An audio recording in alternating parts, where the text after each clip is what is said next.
Good evening. I'm Socrates Garrett, and we're broadcasting live from right here in Jackson, Mississippi, the heart of the Deep South, right here in the African-American-owned broadcasting studio. We believe Digital.com, our own platform. And so it's critically important that in the African-American community, we control the narrative. I look forward to receiving opportunities to show and advertise your products for goods and services and to move your brand along in this community. We're broadcasting live on Facebook. When We Believe Digital Podcast, go to Roku and download our app, and We Believe Global, with shows like this to bring articulate, intelligent conversations and dialogue to our platform. So I'm here to continue sounding the alarm. This is how the South is going to rise again.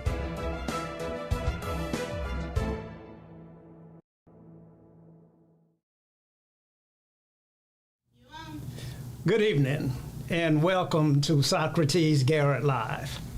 We're broadcasting live from right here in Jackson, Mississippi, in the heart of the Deep South in Mississippi, where a co-host of mine and a friend of mine, Chris Young, is always writing about sizzling in Mississippi. It's 105 degrees out here right now in Jackson, Mississippi. It's hotter than I've ever seen it. Not only is it hot weather-wise, but it is hot in the political arena as well, as many incumbents are fighting to hold on to their position, and a lot of new candidates have offered themselves up for their jobs, thinking that they can do better. They certainly cannot do worse. When you find yourself last in every major category, you realize then you got to change pictures. You got to change pictures. You cannot continue to allow the opposition to just run the bases freely without making a change. And when a coach comes to the mound, you know, first he's going to send his third base coach out to the mound, but when he finally decides to walk out to the mound, there is no conversation. You just hand him the ball and head for the dugouts. That's the way it is in sports, that's the way it is in business, that's the way it is in politics. Former Mayor Harvey Johnson told me a long time ago that politics is a contact sport. I didn't really know what he meant by that, but as I became more involved in the process, I do understand that it is in fact and indeed a contact sport.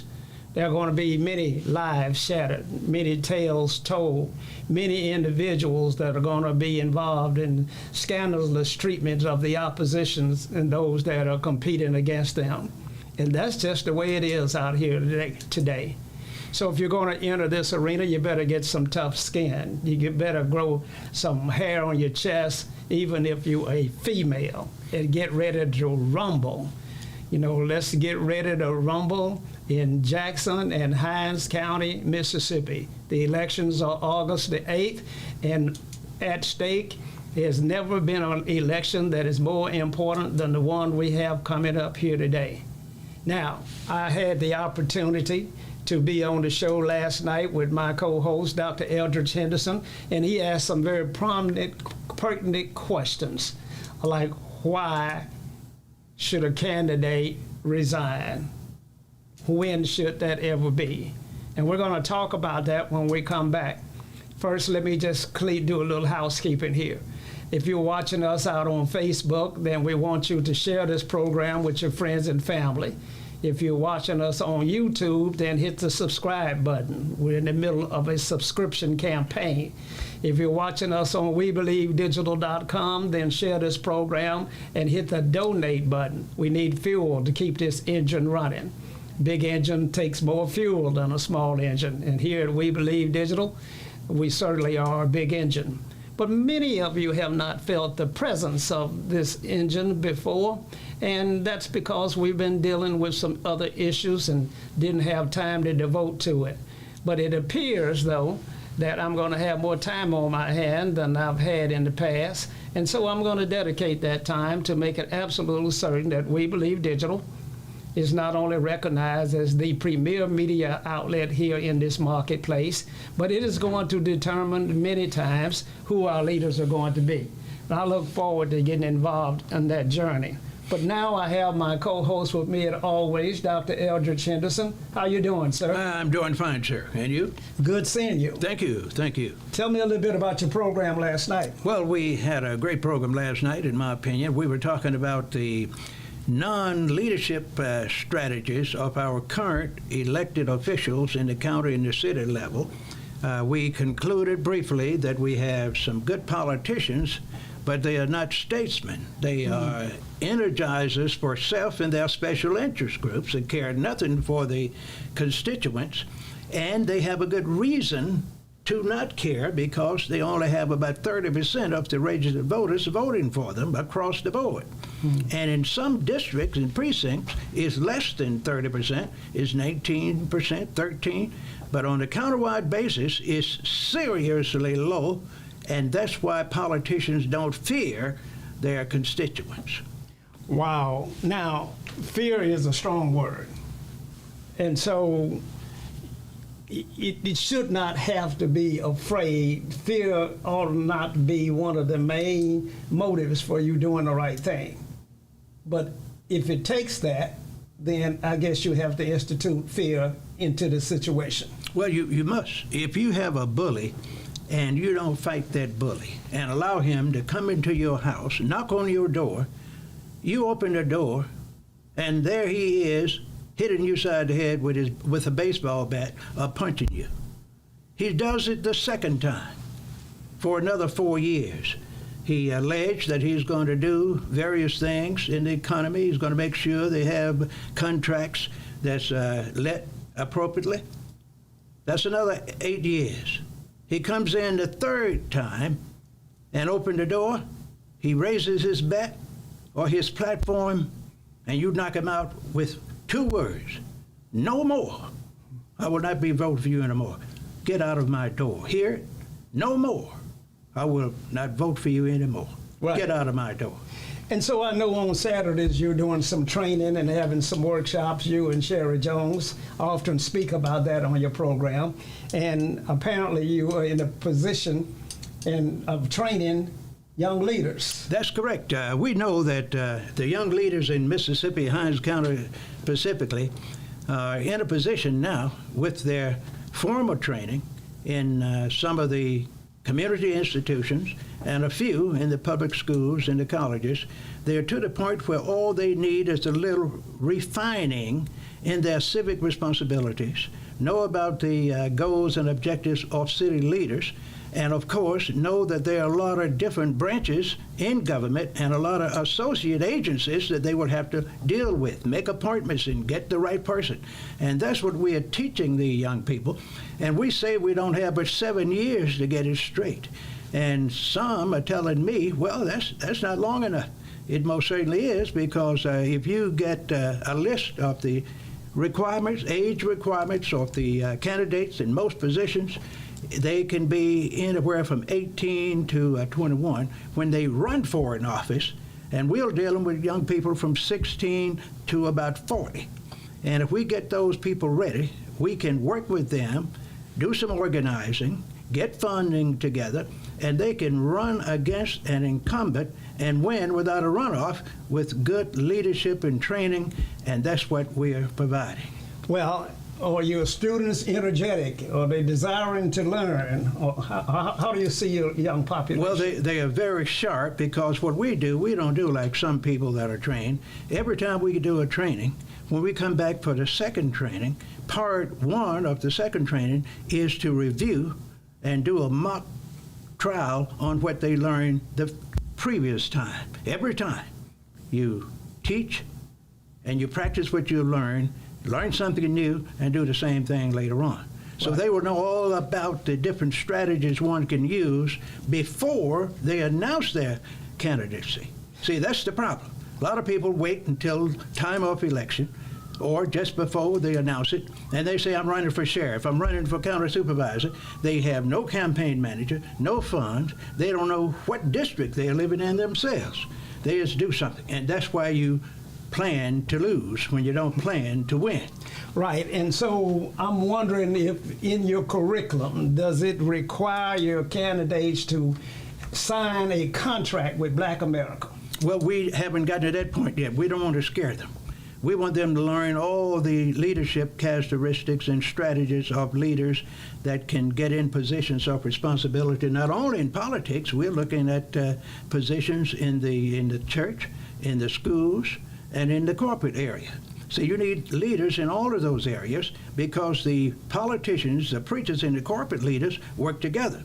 Everyone knows that the politicians have specific preachers they go to when they need them. The corporate leaders are there, too, to fund the candidates that run for various offices, and they are going to fund the ones that will do what they think they need done to get legislation passed on their behalf. Wow. So now let's talk about the contract with Black America just a little bit. You know, it's part of your curriculum that certainly will be in the second phase of the teaching. That's exactly right. Now, but when we say contract with Black America, we're talking about much like Newt Gingrich did when he came up with the contract with America in the Republican Party, and he rose to power and influence immediately. He united and solidified that base. Everybody understood what he meant when he said contract with America. And then we go with Ronald Reagan, and not Ronald Reagan, but we go with Donald Trump, and he comes in, let's make America great again. America is for Americans. He's going to make absolutely certain that the rest of the world, including China and Korea and everybody else, is going to know that America is for Americans, and we're going to end the trade embargoes. We're going to ban NAFTA, the trade agreement that was put in place by Bill Clinton. He was going to expose tariffs on China and everybody else, designed to fulfill the contract with America. Now, if that strategy works well enough for those that are of a different hue than you and I, is it a good strategy for Black Americans? It's an excellent strategy. We don't have one yet. There have been many proposed for the last 150 years, but it's never been organized to a point where it can be executed. Now, we are working with something which we have not exposed to our students yet, something called PCAP, Prioritized Corrective Action Plans, with a 5 to 30-year agenda. And then we are saying that you can't do everything you want to do in 5 to 30 years, but if you prioritize it and say it's going to be done, phase 1, in 6 months, all you have to do is get a timeline for 30, 60, or 90 days, monitor those timelines, get that done to 100%, and pull in phase 3, 4, to phase 50 for 5 to 30 or 20 years. And you can solve any problem you have on your local, state, regional government, or even on a national level. But the part 2 of this PCAP plan, the Prioritized Corrective Action Plan, is that anywhere in the world where Black people are in the majority, started on the precinct level, on the regional level, on the county level, on the state level, on the national level, they must control 5 areas of activity. Control, I mean that they have the majority vote, they have the right people in place that will control the finances and selection of the personnel. I call them the specialists that are going to carry out the goals and objectives. And that is what needs to be done. I'm not saying others can't be included and appointed to positions of responsibility. They can. But the people that's in the majority must do as the history can show that others have done throughout the world. Wherever you're in the majority, you have to control 5 areas of activity: education and training, religion, leadership, economic development, and politics. If you control those areas, see, everything else you need is filtered under one of those 5 areas, and then you can have equity, unity, you can build coalitions with other groups, and you can have a plan. And the third component is that if you have actors that are in the system that you have appointed or encouraged to run for office, you have a plan to get them out of office within 30 days through various means which we don't announce to the public. Right. Now let's take this action plan for a minute. Now, where you are in the majority, you don't really need set-asides. Of course not. Where you in the majority, you don't need affirmative action. You most certainly don't. You're going to use fair and equitable training and selections and appointments because that's where you've been trained. And so I believe they've eliminated affirmative action anyway. Of course. So white folk understand that where you are in majority, you ought to take care of yourself. That's right. Well, see, the thing is that this so-called eliminating affirmative action had to deal with what we call black and people of the dark color. Affirmative action has always been the law for European Americans. They have always affirmed in the Constitution that is set up for European Americans. The earlier constitutions, the Declaration of Independence, and the Articles of Confederation said basically that the government officials in this so-called new land will be controlled by white males with property. They included everyone else. That was affirmative action. That's exactly right. And it still is now because they eliminated the so-called part of affirmative action for black people and people of color. So they got it back the way they had it in the Declaration of Independence, the Articles of Confederation, and the Constitution of the United States. I'm talking about the federal Constitution, and all the state constitutions have the same. So to our elected leadership out there, pay close attention what Dr. Henderson is saying. Where you are in the majority, you must take control of those 5 areas that he outlined. Today, this evening, I'm focusing primarily on economics, but he mentioned religion, he mentioned leadership, he mentioned all of these other areas that you got to pay close attention to. Where you are in the majority, you must control. You don't need set-asides. You don't need affirmative action. You are in control. You have the power of the vote. Now, what's happening here is, and I gotta send a warning out. Black folk moved from the cotton fields into corporate America based upon the legislation, the federal legislation of affirmative action, where African Americans were recruited and a black female was counted as 2 people doing affirmative action. So if you went to a corporation like I did in 1973 with Xerox Corporation, they had got points from the federal government for hiring me, and they got 2 points if they hired a black female. That was under affirmative action. And black folk began to move into South Central Bell, and they began to move into AT&T, and they began to move into Bowen, and they moved in all of these positions, and they began to move up in the middle class. And now, to black folks, got to pay close attention. Now, the government has said, you don't need that anymore. You don't need affirmative action anymore. You don't need set-asides anymore. We've given you a hand up and paved the way, eliminated Ross Barnett from standing in the doors at Ole Miss. We've eliminated all those things, and you don't need any assistance from us for you to succeed. What you must do is understand your responsibility to succeed. And what Dr. Henderson says, that where you in the majority, you must control 5 areas.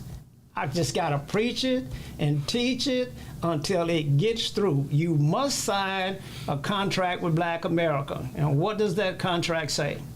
It says simply this: wherever there is an opportunity to develop and build a strong black business class, I'm going to do everything in my power, everything that's legal to do that. Wherever there is an opportunity for me to do business development and contract awards for goods and services and professional services, I'm going to do that. I'm going to take advantage of the current laws and the way they were written and how they served the other folk before black folks got in charge, how they served them well. Those same laws serve you well if you would imply the strategy that they put in place. You see, a professional service contract is one that is a beauty contest. You have the opportunity to choose basically whomever you want. But in our case, We had a professional service contract for garbage collections with Richards Disposal in the city of Jackson and with Lee Bush in the county of Jackson. Both times, black men, black businesses were low bidders, and each time, majority black boards and councils voted to award the contract to a white company. Now, that is criminal. That is the beginning of genocide. That is turning on yourself in a way that's guaranteed that we will no longer exist as a race if we allow that kind of leadership to continue to run rampant in our communities. Now we're going to go to a station break. I want you to stay tuned, and we'll be right back.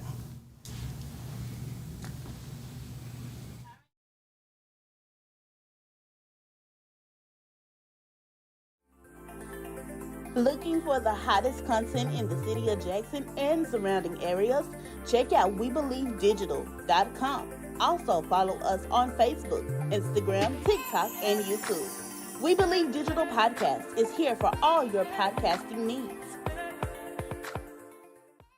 The Mississippi Link is an African-American female-owned newspaper with a trusted voice that is highly respected throughout the city, state, and nation. Our motto, Keepers of the Knowledge for People Who Speak the Truth, since 1993. Link significantly influences the thoughts, attitudes, and buying decisions of its readers. Call us at 601-368-8481 for your advertising needs. If you would like to receive a newspaper in the mail each week, our annual subscription is only $52 per year. That is only $1 per week for you to stay informed regarding many stories that you can only get in the Mississippi Link. Sign up today at themississippiLink.com and click on Home Delivery.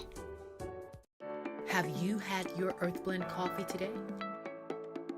At Earth Blend Coffee, we take pride in offering you the very best of beans across the world, blended and roasted to perfection, giving you superior quality and satisfying and flavorful taste. Experience the world in one cup with Earth Blend Coffee. To order, visit earthblendcoffee.co now.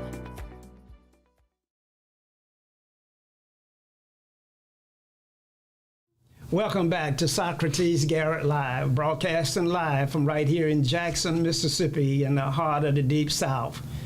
It's hot in Mississippi. It's hot in this studio. It's hot in Hinds County. There are things going on in the African American community that we cannot tolerate nor allow to continue. If we do, we're going to find ourselves back in camps. We're going to be relegated to positions where we can't even come out of our house. We can't even control where we go. We're already experiencing food deserts. We're already experiencing an economy that is poor and getting poor. We're the most unhealthy state in the nation. We have the highest crime rates in the nation, and black elected officials are not doing one doggone thing to change that. Nobody uses their bullet pit to say that this is the problem, that we're going to change, we're going to correct this, and I'm going to do everything in my power to do it. And if I cannot do it, I'm going to do like Henry Kersey did. I'm going to resign, walk away, and say I can't get it done. It would be better for us to have no representation than to have representation that's ineffective. It would be better for this just to say, let the white folk have it all. That way we understand what we're up against and what we're going to get. Nothing. And so we're going to talk about that as we come back. But there are some things going on in this community where our leaders are leaving us at a rapid rate. And Dr. Henderson, you had two gentlemen here in the Jackson Advocate newspaper that you were talking to me about that were prominent citizens that have stepped down or even given up the ghost. That's correct. Can you share with us? Well, one is Reverend Jesse Jackson. He has stepped down, and he did something that a lot of the black organizational managers didn't do. He appointed someone to take his position before he died, or before he got too sick to be able to mentally make a good decision. He appointed Reverend Frederick D. Haynes III to be the next president of Rainbow Push. Now, this is a good move. You know, Martin Luther King Jr. didn't do that, even though he knew he was getting ready to get killed. You find Malcolm X didn't do it. He knew for several years that he would be killed at any time. And that's what we always teach, that if you're in a position of responsibility, I don't care if you're the dog catcher, you ought to have someone in line that you have trained, even if you haven't told anyone, to be able to take your position. And that person has to learn the rules, they have to learn the history of the organization, and they have to learn how the history has been put together through building coalitions with others. Every organization that I know of have always had an alignment with people that had the funds. Many times the people that had the funds were so powerful, they dictated the goals and objectives of the so-called black organization. And that's the way it's supposed to be. So if you know that's what funds will do, the black leaders have to find out, figure a new strategy to get the money, at least 55 or 60% from membership, from people that think like they do. All money is not good money. If money is going to persuade you to move in a position or in a direction that's going to be detrimental to your welfare for 200 or 300 years and exclude you as a male and favor black females and other so-called non-black minorities, that's the wrong way to go. You will maintain the status quo like that, and your situation will become worse economically, politically, socially, leadership-wise, and in religion. Now, let's talk about Reverend Jackson for a moment, his legacy. You know, I first met Reverend Jackson in 1973. I found him to be a very charismatic, a great orator, and I followed his career throughout his entire time and his formulation of Rainbow Push there in Chicago and the other things that he did. And he seemed to have gotten the ear of corporate America. He seemed to be able to push the envelope in that arena, and he seemed to be able to get some things done. But he ran into some tragedy as well. Tell me a little bit about Reverend Jackson and what his legacy is, and how did he do what he did? Well, Reverend Jackson started his leadership initiative when he was a young man. As you know, he was a college graduate, he was a football player, and he played quarterback. That's a good start to become a leader.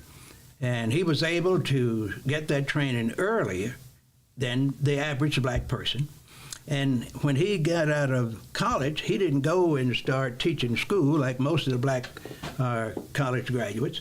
He eventually went to the seminary, but he didn't go and start trying to make his living preaching, because the preachers had to have other jobs, insurance or something like that. But he got into civil rights with Martin Luther King Jr., with Reverend Dr. Martin Luther King Jr. He and Young, Andrew Young and others, worked with the civil rights movement during that period. And Jackson was a very smart, articulate organizer, and he would be sent all over the country. I remember him when he was in Jackson, Mississippi in the 1960s, where he would come down and talk to the people about demonstrations, how to march and how to protect yourself when you were being beaten and water hosed and things of that nature. And he would stay around in the local homes or get in an apartment. And at the time, he was looking very forceful. You know, he was a big man, had good muscle tone, had a big afro, and he dressed in his dashiki during those periods. And he was a fierce speaker, and he had a great personality. He can shake and bop with anyone, but at the same time, when he got to be serious, he would be serious. And he wasn't a coward like some of the black leaders during that time. Allegedly, he wasn't an Arkansas at that time. And he was able to get things done to the point where he wouldn't disrupt society too much. Because during that time and today, all black national and state organizations are usually funded by the government or corporate entities, to the point where they can tell them basically how far you have to go in economic development, housing, civil rights, voting rights, human rights. And you better not say nothing that's going to change the economic status, and you better not talk about Israel, and you better not get involved in international affairs where you're criticizing the Europeans and the Arabs. If you do, you'll find yourself assassinated. That's right. You will not last long, and if you don't get assassinated, you're going to get poisoned, like some of the black leaders. That's number 2. And number 3, if you get so bad, they say, we're not going to assassinate this person. That's too good for him. We're going to put him in prison for 30, 40, 50 years, or give him 3 lifetimes, and then put him in what I call total confinement, solitary confinement for 4 and 5 and 10 years at a time in a 5x5. Wow. Now let's talk a little bit. We're going to come back to Reverend Jackson, but you also showed me here that Dr. Obra Hackett passed away. And did you know the man? I knew the man, yes. Tell us about him. Well, he was an educator, he was a counselor, and math teacher. That's where he got started. Very sharp guy, dressed well, talked well, had a great personality, but he wasn't as flamboyant as some, but he was very effective. He moved from teaching to administration. He started off, he was a principal, so he learned leadership skills. He got involved in a community college called Utica Institute at the time. And then he moved, as many people that worked in community colleges, to a big university called Jackson State University. And he worked there for many years. He worked with a lot of organizations. He was able to get appointed to various committees at Jackson State University and moved up and did a fine job. And from most accounts, he was very successful, but he was sort of low-keyed. He didn't try to become the president of an institution anywhere in the state. Everybody can't be president. Everybody can't be president. But everybody can work with the president. They can. And control the president. We want to send our condolences out to his wife, Carolyn Hackett, a good friend of mine. She was the chief of staff, I believe, under Mayor Harvey Johnson. She is just a wonderful person that has made major contributions to the improving the quality of life here in Jackson, Mississippi. So we here in the studio at We Believe Digital, Dr. Henderson, we want you to know that we're praying for you and your family, and just look to the hills where your help comes from. Look forward to talking to you sometime in the near future. Now, Dr. Henderson, Reverend Jackson ran for president of the United States of America, did he? He most certainly did. Why did he think he could do that? Well, he thought that would be good to get his message national and on the international arena, because Reverend Jackson and Shirley Chisholm and others knew that the drop of water not going to cut a hole in the stone in a few years or a few weeks. So they decided to run for these national office and beat that water, drop that drop of water on that stone, because they knew, I'm not going to win, but I'm going to set this so they can see that all black people are not stupid. We know how to lead, we know how to organize, we know how to plan, and we know how to defend ourselves through debate, and we have the ability to research facts against the people that they were contending that should be out of office. And all of the black people that ran for president of the United States, Chisholm, Jackson, Edwards, Cleaver, and many others, made a major impact on the presidency in America, and that set the tone for Obama, who was a selected person by design to get into the position to maintain the false image that America is a democratic, fair country. Now, you bring up President Obama, and I can recall watching one of the events on TV. Reverend Jackson didn't seem to be too happy with President Obama. He didn't think that he was black enough. That's a fact. And so, you know, mics are always on, and he was heard making some remarks that were a little bit disparaging to President Obama. Well, and Obama, of course, had to give up Pastor Wright as well, because he was a little bit outspoken.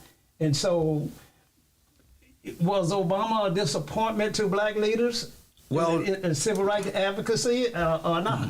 Well, he was an appointment after about the first 90 days. Obama has been planning to be a leader from, I believe, when he was in kindergarten, because he had a good position he was in an area where he would be what I call multicultural. He knew how to get along with any group, any race, any nationality because of his mother and various fathers. All of them had resources or connections where they can get the resources they need. He was able to go to what they call good schools.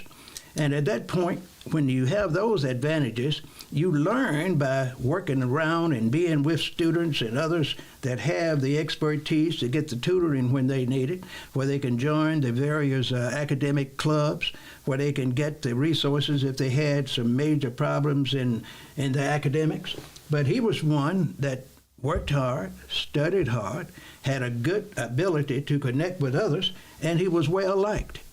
And at the same time, he didn't do like some students, get himself in trouble where he ruined his life to the point where he would have to be an embarrassment to himself, his family, and his community. He was able to maneuver all the evildoers, the hypocrites, and the unnecessary characters to the point where he stayed on his course. And he didn't make an effort, in my opinion, from reading his books and others, that I'm going to be president one day, just verbally saying that. He probably had a plan in writing, like some people I know, that's saying, as he would read his plan, in 5 years, I'm going to be in government. In 10 years, I'm going to be in high government.